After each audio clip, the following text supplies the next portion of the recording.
May 10th, 1940, London, just after dusk. The lamps along Whitehall were already dimmed against the threat of air attack when Winston Churchill entered the Admiralty War Rooms for the last time as First Lord and the first time as Prime Minister. Outside, Europe was collapsing at the speed of an avalanche. Inside, the air smelled of damp concrete, tobacco, and exhaustion. That morning, German armored columns had smashed through the Ardennes. By nightfall, the strategic theories that had governed British planning for a generation were already obsolete. Churchill paused over a table littered with maps. Red pins marked British commitments across the globe: France, Norway, the Mediterranean, the Far East. They were elegant on paper, symmetrical, balanced, imperial. But the figures beneath them told another story. Britain possessed fewer than 500 modern fighter aircraft ready for immediate defense. Merchant shipping losses were mounting by the week. Fuel stocks were finite. Steel, rubber, aircraft aluminum, rationed to the margin. This was not a war of ideals. It was a war of arithmetic. Only hours earlier, Neville Chamberlain had resigned, his strategy exhausted along with his authority. Churchill inherited not only the office, but the consequences of every assumption made since 1919, that Britain would never fight alone, that wars would be slow, that blockade and diplomacy would buy time. Time was gone. Across the Channel, the British Expeditionary Force, nearly 400,000 men, stood exposed in northern France, tied to an ally already breaking apart. In theory, Britain could still fight on multiple fronts. In reality, it could barely supply one. Churchill understood the contradiction immediately. He had spent decades arguing for boldness, for peripheral strikes, for grand designs that preserved British prestige while bleeding the enemy indirectly. Now, those same ideas threatened to drain the last reserves keeping the island alive. He did not speak at once. Instead, he stared at the map of the North Sea, where U-boats were already tightening their grip. Without food, without fuel, without ships, no theory, however brilliant, would matter. This was the moment when abstraction died, and survival took its place. The pressure did not arrive gradually. It struck all at once. By May 12, 1940, reports from France were no longer tactical, they were existential. The German advance had not merely broken the front, it had rendered the front meaningless. Armored divisions moved faster than British staff estimates had ever allowed for. Air superiority belonged decisively to the Luftwaffe. Communications failed, assumptions collapsed. At Downing Street, the War Cabinet assembled in a narrow room heavy with silence. Maps were updated hourly, then abandoned. The British Expeditionary Force, once conceived as a disciplined instrument of continental balance, was now a liability measured in shipping tonnage and days of supply. In theory, Britain should reinforce France. In theory, alliance credibility demanded it. In theory, abandoning the continent would doom British influence for generations. But the theory required resources Britain no longer possessed. Every division sent across the Channel consumed fuel that could not be replaced. Every convoy risked submarines that Britain could not fully counter. Every aircraft diverted to France was one fewer defending London, Birmingham, and Liverpool. The numbers were unforgiving. Churchill listened more than he spoke. Senior commanders argued from doctrine. French envoys pleaded in desperation. Admirals warned that shipping losses were approaching catastrophic thresholds. Over 100,000 tons sunk in a single week. The nation imported nearly two-thirds of its food. Lose the sea lanes, and Britain would starve before winter. The room is divided along an invisible fault line: honor versus endurance. Churchill had built his reputation on defying caution. Gallipoli still followed him like a shadow, a reminder of what happened when bold ideas ignored logistical reality. He would not repeat it. Private memoranda circulated that never reached the newspapers. One naval assessment stated bluntly that Britain could sustain full-scale operations for months, not years. An air staff briefing concluded that fighter losses in France were irrecoverable. The empire looked vast on the map. In warehouses and depots, it was thin. The decision forming in Churchill's mind was not heroic, it was brutal. Britain could not save France or itself. It would have to choose. And choosing meant retreat, an act the British ruling class despised more than defeat. By May 14th, the word evacuation was spoken aloud. Once said, it could not be taken back. The retreat began without ceremony.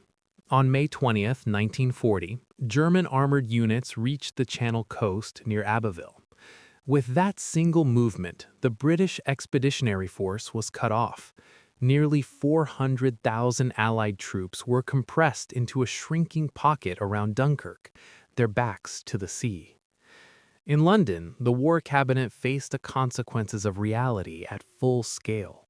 Field Marshal Lord Gort, commanding the British forces in France, no longer asked for instructions.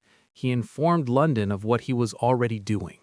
Communications were fragmentary, but the meaning was clear. There would be no breakout. There would be no counterstroke. There would be only extraction or annihilation. Churchill absorbed the news in silence. He understood the symbolism. Retreat from the continent was not merely a military maneuver. It was an admission that Britain's traditional strategy, maintaining balance through limited commitment, had failed utterly. If the army were lost in France, Britain would be defenseless at home. If it were saved, Britain would still stand alone. There was no version of events that preserved dignity. Naval planners calculated relentlessly. Civilian ferries, fishing vessels, river barges, anything that could float would be pressed into service.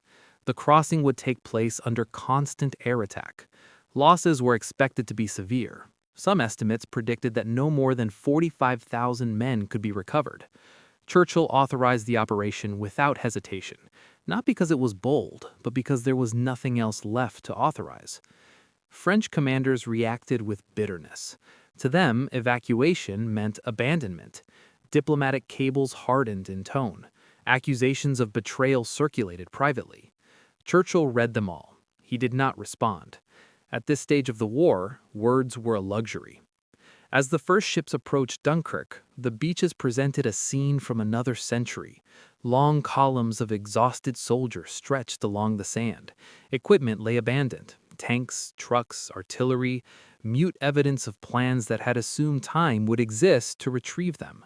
German aircraft strafed methodically. Smoke rose from burning oil tanks. The horizon was choked with fire. In London, Churchill tracked the numbers hourly. 5,000 men recovered, then 10,000, then 20. Each increment brought relief and dread.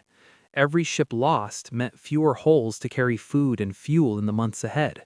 Every pilot diverted to cover the evacuation weakened the defense of Britain itself. This was the constant calculation now, lives versus survival. By May 26th, the operation was fully engaged. The cabinet reconvened under the weight of impossible choices. Some ministers still spoke of negotiation, of exploring terms while the army remained intact. Churchill listened, then dismissed the idea without rhetoric.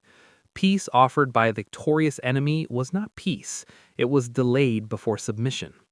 He chose to save the army and continue the war, not because it promised victory, but because surrender guaranteed extinction. On the beaches of Dunkirk, the tide rolled in and out indifferent. Each night, more men vanished into the smoke toward England. Each morning, fewer remained. The decision had been made, and it could not be undone. May 28th, 1940, London. Late afternoon. The War Cabinet chamber was sealed against the noise of the city, but not against fear. Cigarette smoke hung beneath the lights as the ministers gathered once more, their faces drawn by nights without sleep. The evacuation from Dunkirk was underway, but its outcome remained uncertain. German forces still held the high ground. The Luftwaffe still ruled the sky by day. A single order from Berlin could close the trap. This was the hour when the question no longer concerned France. It concerned Britain's future as a sovereign state. Lord Halifax spoke first, careful, controlled. He argued that Britain's position, isolated, exposed, short of arms, might worsen beyond recovery.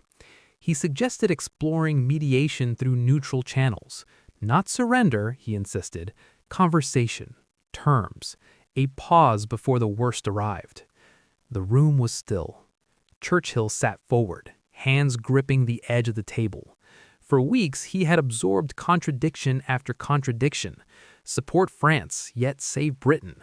Fight everywhere, yet defend the island. Speak of honor, yet count every ton of fuel. Now the final abstraction demanded sacrifice, the idea that survival could be negotiated. He rejected it, not with volume, but with finality. Any approach to the enemy, he argued, would signal weakness. Weakness would invite demands. Demands would become chains.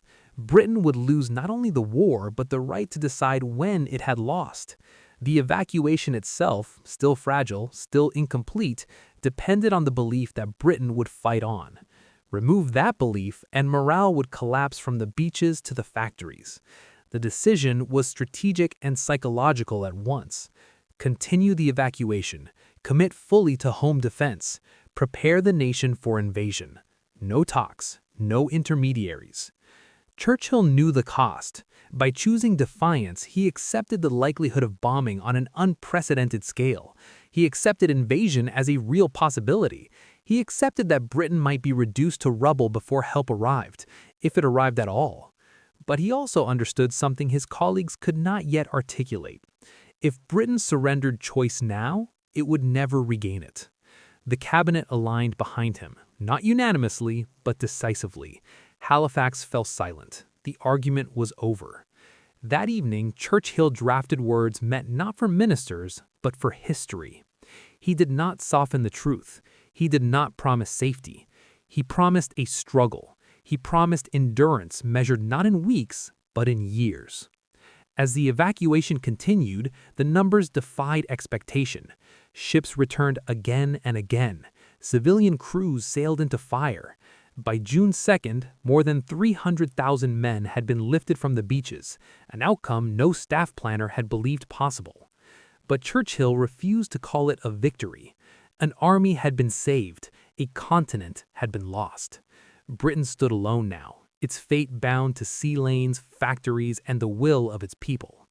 The theories of the interwar years, limited war, controlled escalation, gentlemanly restraint, lay shattered alongside the abandoned guns in France. Only one principle remained: survival first. Everything else could wait. June 4th, 1940, Westminster, late afternoon. The House of Commons was crowded beyond comfort, the benches packed with men who understood that history had narrowed to a single path. Churchill rose slowly, the weight of the previous weeks visible in his posture. Outside, London carried on under rationing and blackout. Across the Channel, France was still falling. He spoke without illusion. The evacuation, he told them, was not a triumph. Wars were not won by retreats. Equipment had been lost on a scale Britain could not easily replace. Nearly all heavy armor, thousands of vehicles, mountains of ammunition. The army lived. Its tools did not. Then came the turn. Churchill described what followed, not as a possibility, but as certainty. The enemy would come by air. If that failed, by sea. If that failed, by fire and blockade. Britain would be tested in its skies, in its factories, in its streets. What he offered was not reassurance. It was resolved. The speech did what theory never could. It aligned reality with expectation. There would be no clean solutions, no elegant strategies, only endurance under pressure and decisions made with imperfect information and finite resources. In the weeks that followed, Britain reorganized itself around scarcity. Aircraft production was concentrated ruthlessly on fighters. Civil defense became a national discipline. Shipping was guarded as if it were blood itself. Colonial commitments were pared back. Prestige was sacrificed for survival. When the Luftwaffe turned its full attention to Britain, the conflict would be remembered as the Battle of Britain. But Churchill understood it differently. It was not a contest of heroism alone. It was the direct result of choosing reality over theory weeks earlier, of preserving pilots, airfields, and command structures instead of appearances. The island endured because it had first accepted limitation. France fell. Europe darkened. Britain remained. Churchill never romanticized a moment in private. He knew how close the margin had been, how dependent survival was, on weather, on shipping schedules, on decisions taken under exhaustion. He knew that had he chosen differently, had he pursued continental honor instead of national endurance, there would have been no speeches left to give. What mattered was not brilliance, it was restraint. In that spring of 1940, Churchill confronted the oldest temptation of power, to cling to perfect ideas while reality collapses. He abandoned elegance, he embraced necessity, and in doing so, he preserved not just a government, but the possibility of resistance itself. History would later remember the defiance, but survival came first.